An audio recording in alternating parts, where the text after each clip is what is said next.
কি হলো কি?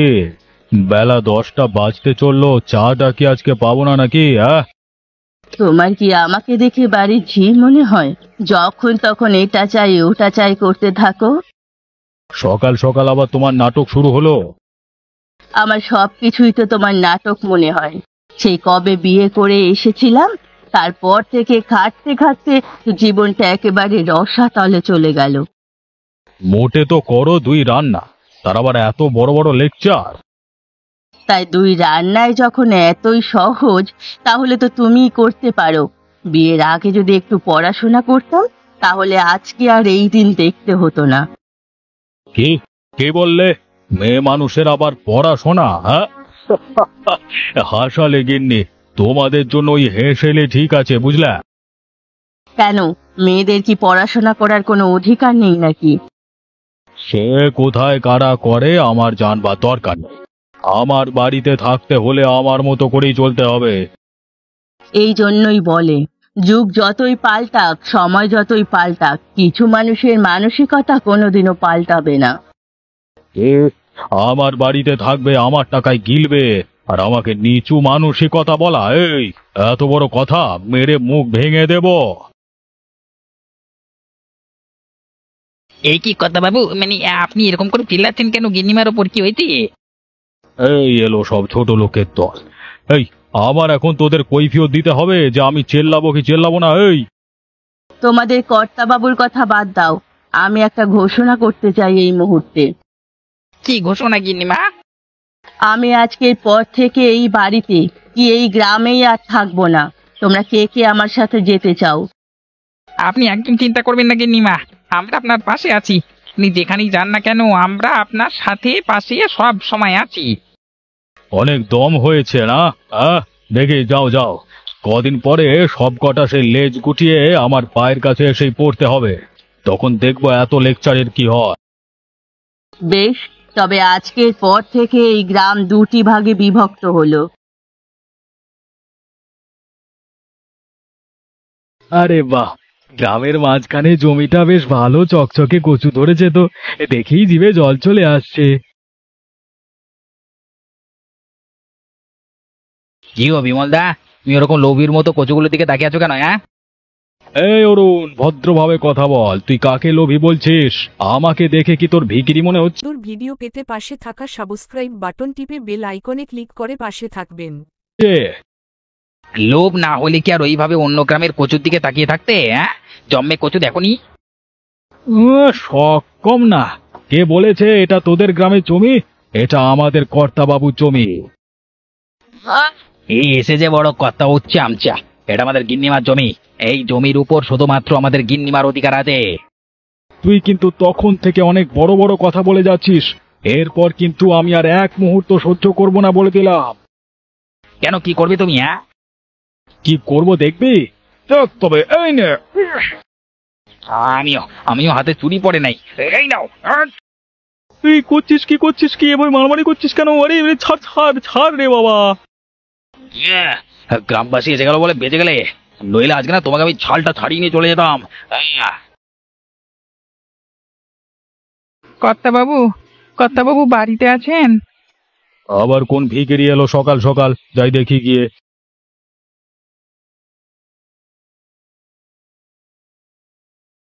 কি হয়েছে কি? আর তোমরা কারা? কোত্থেকে এসেছো আমার বাড়িতে? এই, বাবু, বলছিলাম আমরা অনেক দূর থেকে এসেছি, দয়া করে আমাদের এই গ্রামে একটু থাকবার জন্য আশ্রয় দেবেন। এটা আমার গ্রাম, কোনো ধর্মশালা নয় যে যে কেউ এসে এখানে থাকতে পারবে। বাবু দয়া করুন, দেখুন আমার সাথে আমার এই ছোট্ট মেয়েটা রয়েছে, ওকে নিয়ে আমি কোথায় যাব বলুন?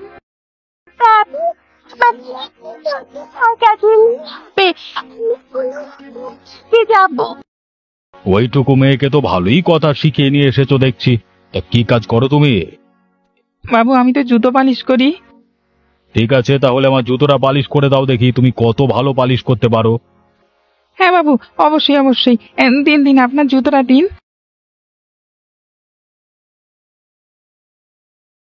না না, তুমি যে জুতো পালিশ করছো সে আমার একদম পছন্দ হয়নি। তাই আমি তোমাকে গ্রামে থাকতে দিতে পারবো না। কেন বাবু, ঠিকই তো আছে, দুটো তো পরিষ্কারই হয়ে গেছে, তাহলে আপনার পছন্দ কেন হলো না? ভিখিরিদের আবার মুখে মুখে চোপা। এই যাও, যাও এখান থেকে যাও। আমি আমার গ্রামে তোমাদের থাকতে দিতে পারবো না। এখন আমরা কোথায় যাব, কোথায় থাকবো পূজা?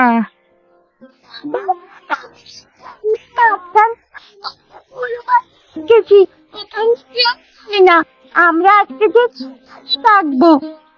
তুই যখন বলছিস তবে আমরা আজ থেকে ওখানেই থাকবো, চল।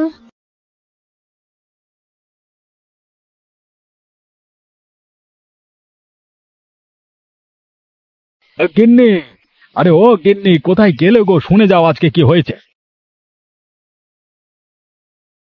আজ আবার কোথায় কি ঘটিয়ে এনে শুনে? আরে আমি কোথাও কিছু ঘটাইনি, ওই পাশের গ্রামের অরুণ আছে না, চেনো তো? হ্যাঁ চিনি। সে কি করেছে? আরে আমাদের গ্রামের মাঝখানে যে কচু জমিটা আছে, এত বড় সাহস, বলে কিনা ওই জমিটা নাকি ওদের গিন্নিমার। তারপর তুমি কি বললে? তারপর আর কি, আমাকেও কত কথা শোনালো, আমি আর সহ্য করতে না পেরে দিয়েছি দুগা। তোমাকেও তো দেখে মনে হচ্ছে অরুণও তোমাকে দুঘা দিয়েছে। সেটাই তো বলছি, ভাবো ছোট লোকের কত বড় সাহস। বুঝলাম তো, এখন কি করবে? গিন্নি, তোমার তো অনেক বুদ্ধি, তুমি একটা বুদ্ধি বের করে দাও, কি করব? দাঁড়াও, একটা জব্বর পরিকল্পনা করতে হবে, এত তাড়াহুড়ো করলে চলবে না। কি গো, কখন থেকে তো ভেবেই যাচ্ছ, কিছু কি পরিকল্পনা করতে পারলে?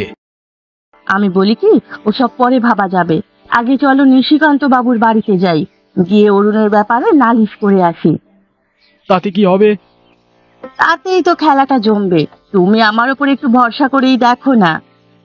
তোমার উপর ভরসা করব না তো কার উপর করব? তুমি না আমার সোনা বউ।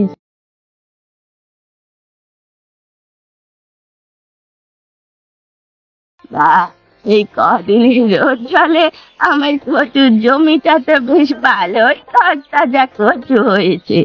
যাই, কটা কচু তুলে নিয়ে আসি।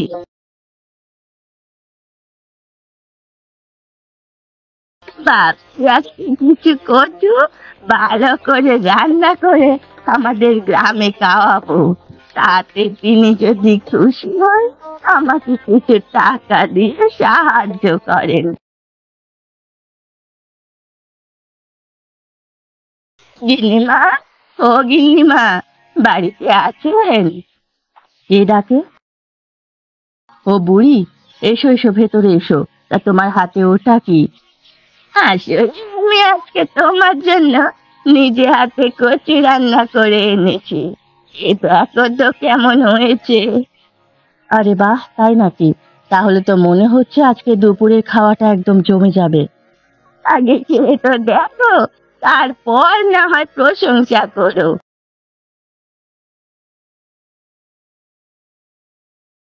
আরে বাহ বুড়ি, তোমার রান্না করা কচুর তরকারি, এটা তো খুব সুস্বাদু হয়েছে। আপনার যে পছন্দ হয়েছে, ভালো লেগেছে, এটাই অনেক আমার জন্য। আচ্ছা বেশ, তাহলে এখন যাও, আমি একটু বিশ্রাম নেব।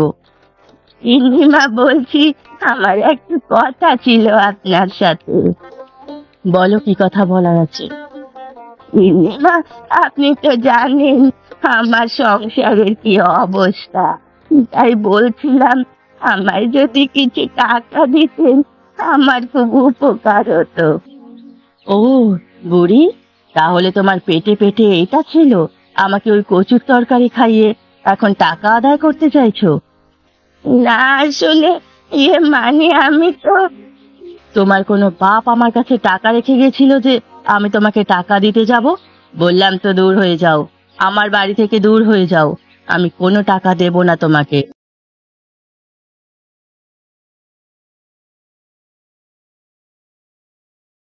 অনেক বেলা হয়ে গেল, তাড়াতাড়ি পা চালাই।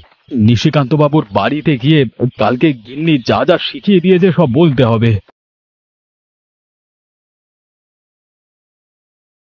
ও কি, গ্রামের সীমানায় ওই পুরনো বাড়িতে ওরা কারা? আগে তো কখনো দেখিনি এই গ্রামে, একটু গিয়ে দেখতে হচ্ছে তো।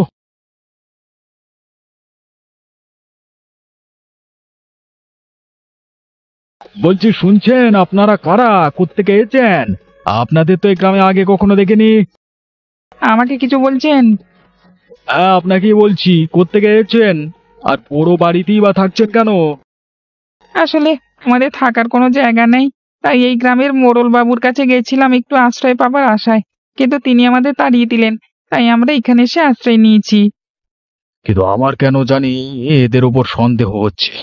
আরো একটু খুঁচিয়ে জিজ্ঞেস করে দেখি যদি কিছু জানতে পারি। হ্যাঁ, আপনি কি এত ভাবছেন? না না, সেরকম কিছু না। দা, আপনি কি করেন আর আপনার সাথে কে কে আছে? হ্যাঁ, আমি জুতো পালিশ করি, আমার সাথে আমার একমাত্র মেয়ে আছে, ওর নাম পূজা। এদের কি ওই পাশের গ্রামের অর্পিতা গিন্নিমা গুপ্তচর হিসেবে পাঠায়নি তো আমাদের গ্রামে খোঁজ খবর নেওয়ার জন্য? আপনি কিছু বললেন? না না, আমি কিছু বলিনি। আচ্ছা, আপনি থাকুন, আমি যাই, আমার কিছু কাজ আছে। আমাকে এখনই গিয়ে বাবুকে আসল বিষয়টা জানতে হবে। দিতে নেই, সেই সুযোগ গ্রামটা ঘুরে দেখে আসি।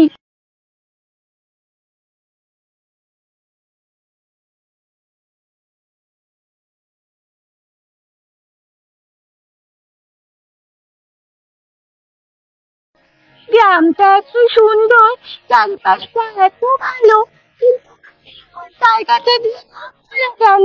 ওপারের লোকের এদিকে আসি।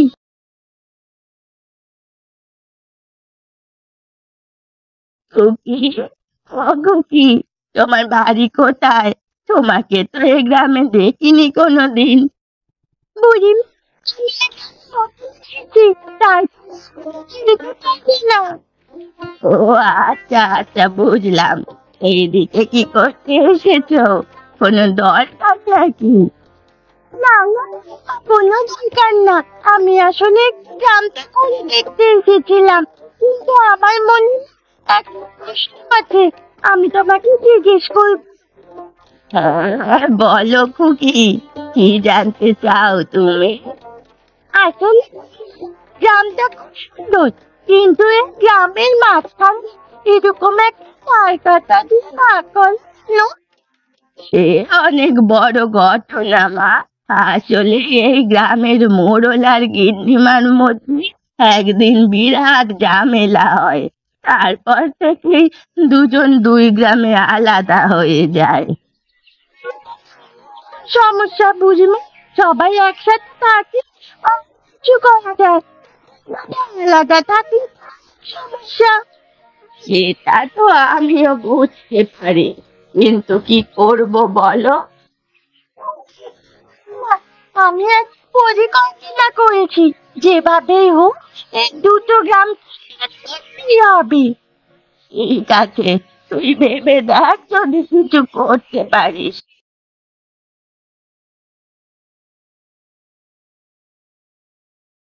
গিন্নিমা, আরে ও গিন্নিমা, কোথায় যাচ্ছেন? আমি কোথায় যাচ্ছি সেই কৈফিয়ত কি তোদের দিতে হবে? তুমি কোথায় যাচ্ছ সেটা জানতে আমাদের বই গেছে। আমরা এমনিও তোমার কাছেই যাচ্ছিলাম একটা কথা জানবার জন্য। ভালোই হলো রাস্তায় দেখা হয়ে গেল। দূর ভিডিও পেতে পাশে থাকা সাবস্ক্রাইব বাটন টিপে বেল আইকনে ক্লিক করে পাশে থাকবেন। আমার কাছে? আমার কাছে কি এমন আছে যে আমার গ্রামে যেতে হচ্ছে? নিজের গ্রামের তো মোড়ল গিন্নি হয়ে বসে আছো, কোনো খোঁজ খবর রাখো? তোমার চামচা কি করে বেড়ায়? মুখ সামলে কথা বলো অরুণ। এমন কি করেছে যে তুমি এইভাবে কথা বলছো ওর ব্যাপারে? কি করেছে ওর কাছ থেকে শুনে দেখো, পাশেই তো দাঁড়িয়ে আছে। কি হয়েছে রে অরুণ, কি করেছিস তুই? জোরা এত বড় বড় কথা বলছে। এই গিনিমা, আমাদের গ্রামের মাঝখানে যে কত জমিটা আছে, ওরা বলে কিনা ওটা নাকি ওদের গ্রামের জমি। আপনি বলুন, ওটা তো আমাদের গ্রামের জমি, তাই না? ছোট লোকের সক্ষম নাই, বলে কিনা তো ওদের জমি। জমি কাকে বলে দেখেছিস কোনোদিন? তোর এত বড় সাহস, তুই আমার গিন্নিমাকে ছোট লোক বলিস? আগের দিন ছেড়ে দিয়েছিলাম, আজকে দেখি তোকে কে বাঁচায়। আয়! না অরুণ, ছাড়, ওদের সাথে মুখ লাগিয়ে লাভ নেই। ওরা বললেই তো আর ওদের হয়ে যায় না। আর আমি জানি তোর কোনো দোষ নেই, সব দোষই বিমলের। হ্যাঁ, সব দোষ তো এখন আমাদের, তাই না? তোমরা হলে ধোয়া তুলসী পাতা। আপনি যে এত বড় বড় কথা বলছেন, আপনার চামচাই তো আগে আমার গায়ে হাত তুলেছিল, সেই জন্যই তো আমি ওকে ঠেঙিয়েছি। মেরেছে, ভালো করেছে। আরো দু ঘা দিলে তাহলে ভালো হতো। আরে এত বড় বড় কথা বলতে পারতিস না, ছোট লোক কোথাকার। তাহলে আমার জন্য মেরেছে? ভালো করেছে।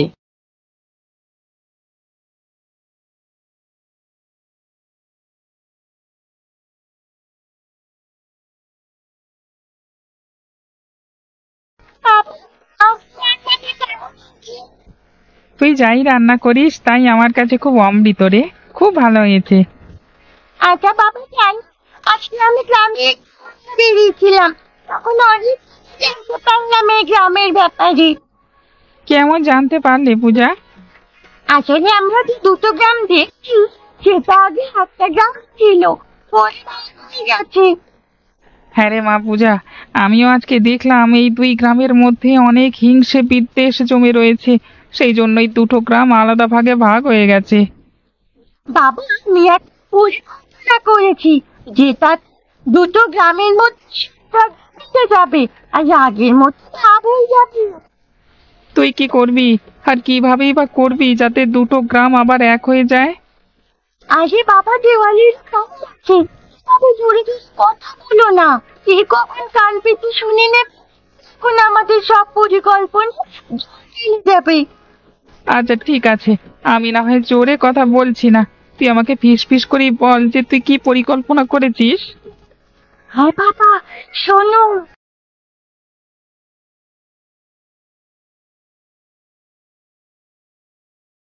সকাল হয়ে গেছে, পূজা মা যেমন যেমন বলেছে সেগুলি করে দেখি কতটা কি পরিবর্তন হয়। এই তো, জমির কাছে কটা জুতো ঝোলানো হয়ে গেছে, আর কয়েকটা বাকি আছে, তাড়াতাড়ি ঝুলিয়ে দিই। এ কি, আগের দিনের ওই লোকটা না? উনি ওই কচু জমির কাছে কি করছেন? দূরে ওই লোকটা আমাদের কচু জমির কাছে কি করছে, গিয়ে দেখি তো। এই যে আপনি শুনছেন, আপনি কি অধিকারে এই জমিতে জুতো ঝুলিয়ে রেখেছেন? হ্যাঁ, হ্যাঁ হ্যাঁ, আপনি কোত্থেকে এসেছেন আর কারই বা নির্দেশে এই জায়গা আপনি দখল করেছেন? হ্যাঁ, আমি বুড়িমার নির্দেশে কাজ করছি, এটা বুড়িমার জমি, বুড়িমা আমাকে বলেছে তাই করছি, আপনাদের কাছে কৈফিয়ত কেন দেব? কি বলে শুনেছি সরুন, এই জমি নাকি বুড়ির। তাই তো শুনছি। বুড়ির একটা ব্যবস্থা করতেই হবে, অনেক তেল বেড়েছে। শুধু বুড়ির কেন, এই মালটারও একটা ব্যবস্থা করতে হবে। দুদিন গ্রামে এসে সব বিষয়ে ফকর দালালি করছে। তোমাদের যা করবার হয় করো, আমার তাতে কিচ্ছু যায় আসে না, আমি তো আর তোমাদের জায়গায় বসে কাজ করছি না। ঠিক আছে, সময় হলেই বুঝতে পারবে আমরা কতটা কি করতে পারি। হ্যাঁ হ্যাঁ, চল এখন অরুণ, পরে এই মালটার ব্যবস্থা করতে হবে।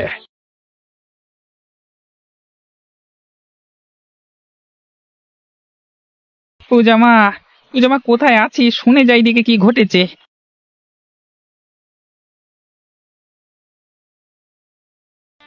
যে বাবা, আবার কোনো সমস্যা দেখা দিয়েছে বুঝি? না রে মা, নতুন কোনো সমস্যা নয়, তুই আগে বুড়িমাকে ডাক, একসাথে সব বলছি।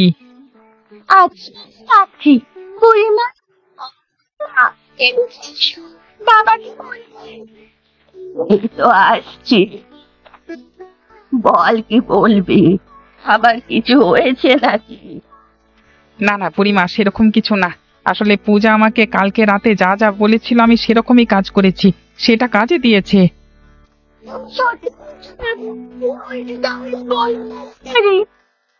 হ্যাঁ রে মা, বলছি বলছি, শোন তবে। হ্যাঁ বাবা, তাড়াতাড়ি বল, আমার আর তর সইছে না। কালকে রাতে পূজা মা আমাকে বলেছিল যে সকালবেলায় তোমার কচু জমিতে জুতো ঝুলিয়ে দিতে, মানে আমি পূজার কথা মতো সকালবেলায় উঠে সেরকমই কাজ করি, আর সেই সময় বিমল এবং অরুণ দূর থেকে আমাকে দেখতে পায় এবং সেখানে আসে। বাবা, তারপর ওরা দুজন এক হয়ে আমার সাথে ঝগড়া করতে শুরু করে যে আমি কার নির্দেশে এখানে বসেছি। তা তুই কি বললি? আমি বলেছি এটা বুড়িমার জমি, বুড়িমা বলেছে তাই আমি এখানে বসেছি। সেটা শুনে ওরা কি বললো? ওরা তখনকার মতো আমাকে হুমকি দিয়ে চলে গেছে, কিন্তু বলেছে ওরা দুজন একসাথে এসে আমার এবং তোমার একটা ব্যবস্থা করবে। তাহলে আমার পরিকল্পনা কি?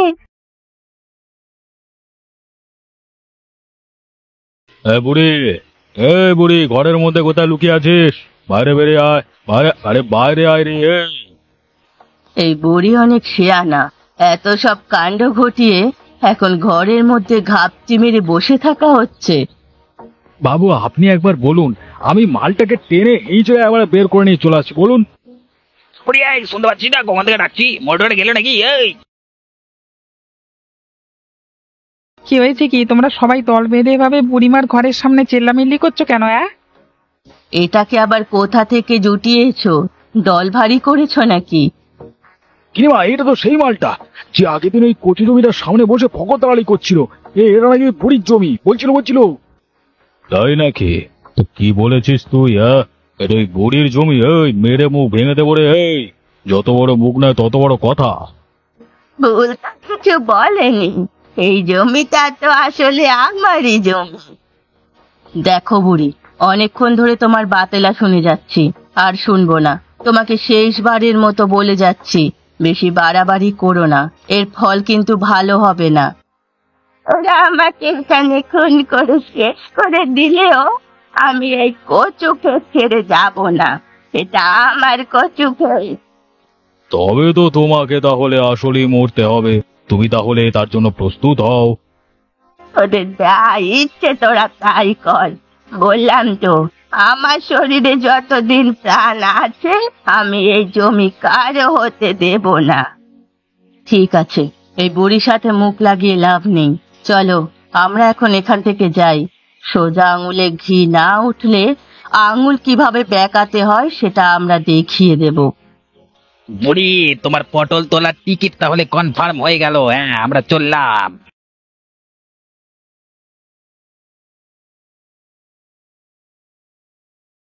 চল অরুণ, রাতের অন্ধকারে যা করবার করতে হবে।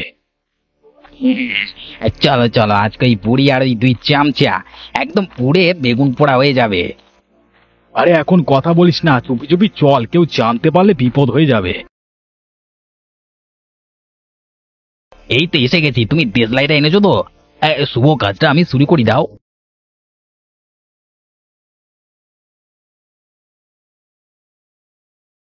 কি বিমল, অরুণ, তোরা এত রাতে বুড়ির ঘরের সামনে কি করছিস? আর তোদের হাতে আগুন কেন? তোমরা এখানে এত রাতে মানে কি করছো তোমরা? মানে আমরা তো এমনি ঘুরতে আরে বাইরে এত চিল্লামিল্লি হচ্ছে কিসে? চল তো গিয়ে দেখি।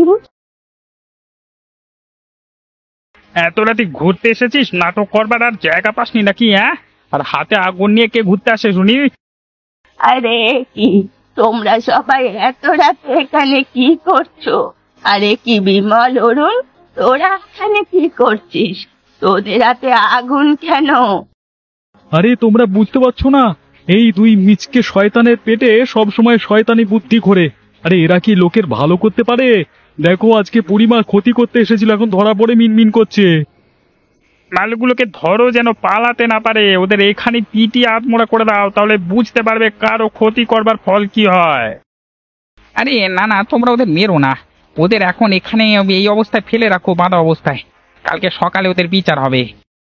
হ্যাঁ, হারাধন ঠিকই বলেছে, ওদের মেরে কোনো লাভ হবে না। কাল সকালে সবার সামনে ওদের বিচার হবে যে ওরা এত বড় ক্ষতি করার সাহস পায় কোথা থেকে। করবে।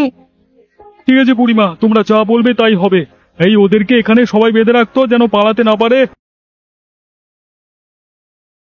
আমাদের ছেড়ে দাও, আমরা কিছু করিনি, তোমরা আমাদের ভুল বুঝছো। আমাদেরকে ছেড়ে দাও না, আমার লাগছে তো এইভাবে দড়িতে বেঁধে রাখলে হয় নাকি বাবা?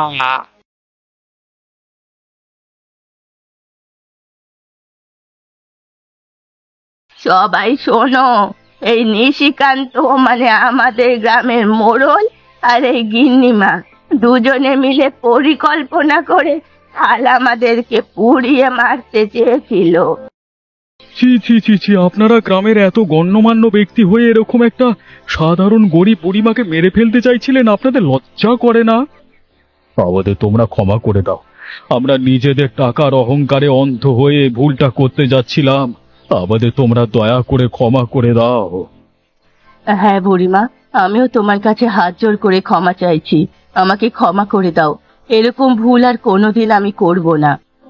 ক্ষমা চাওয়ার কিছু নেই, আমি ইচ্ছে করে এই পরিকল্পনা করেছিলাম। মানে তুমি কি বলতে চাইছো বুড়ি? আমরা কিছু বুঝতে পারছি না, একটু খুলে বলো। আসলে আমি একা না, এই গ্রামের নতুন সদস্য হারাধন আর ওর ছোট মেয়ে পূজা, আমরা সবাই মিলে যৌথভাবে একটি পরিকল্পনা করি, যাতে এই দুই গ্রাম আবার আগের মতো একসাথে মিলেমিশে থাকতে পারে। তাই নাকি? তারপর তারপর কি করলেন আপনারা? কি এই পরিকল্পনা সঠিকভাবে বাস্তবায়িত করার জন্য সকলকে একসাথে সামনে এগিয়ে দাঁড়ানো হতো। আর বিলেন হওয়াটা দরকার ছিল। আর তাই আমরা ঠিক করি বুড়িমা সেই ভিলেন হবে আর বাকি কাজ আমরা করব। আর দেখো, আজকে আমাদের পরিকল্পনা মতো সব আছে। তোমরা সবাই তোমাদের নিজেদের রাখবো একসাথে মিলে গেছো। তাই তো, তোমরা তো ঠিক বলেছ। আমরা যে কখন নিজেদের অজান্তেই আবার একসাথে মিলে গেছি আমরা আমরা নিজেরাও বুঝতে পারিনি। তোমরা যে নিজেদের ভুল বুঝতে পেরেছ, এটাই অনেক। এবার আমরা চাই এই গ্রাম আবার আগের মতো এক হয়ে থাকুক। হ্যাঁ বুড়িমা, তুমি আর কোনো চিন্তা করো না। তুমি যা চাও সেটাই হবে। এবার থেকে আমরা আবার সবাই একসাথে থাকবো, একটাই গ্রামে থাকবো। আর গিন্নি, গিন্নি তুমিও আমাকে ক্ষমা করে দিও। হ্যাঁ, তুমি আমায় ক্ষমা করে দিও। আর পূজা, তুমি ছোট হলেও তোমার মাথায় অনেক বুদ্ধি, সেটার প্রমাণ আমরা সবাই পেলাম। তোমার জন্যই আজকে এই দুই গ্রাম আবার এক হতে পারলো। তোমাকে অনেক ধন্যবাদ। শুধু ধন্যবাদ না, আমি চাই এবার থেকে পূজা পড়াশোনা করুক। ওর সমস্ত দূর ভিডিও পেতে পাশে থাকা সাবস্ক্রাইব বাটন টিপে বেল আইকনে ক্লিক করে পাশে থাকবেন। পড়াশোনার দায়িত্ব আমি নিলাম। সত্যি বলছি, আমি কি মজা। হ্যাঁ মা, তুই পড়াশোনা করবি আর আগের মতো আবার আমাদের গ্রাম এভাবে হাসি খুশিতে ভরে উঠবে।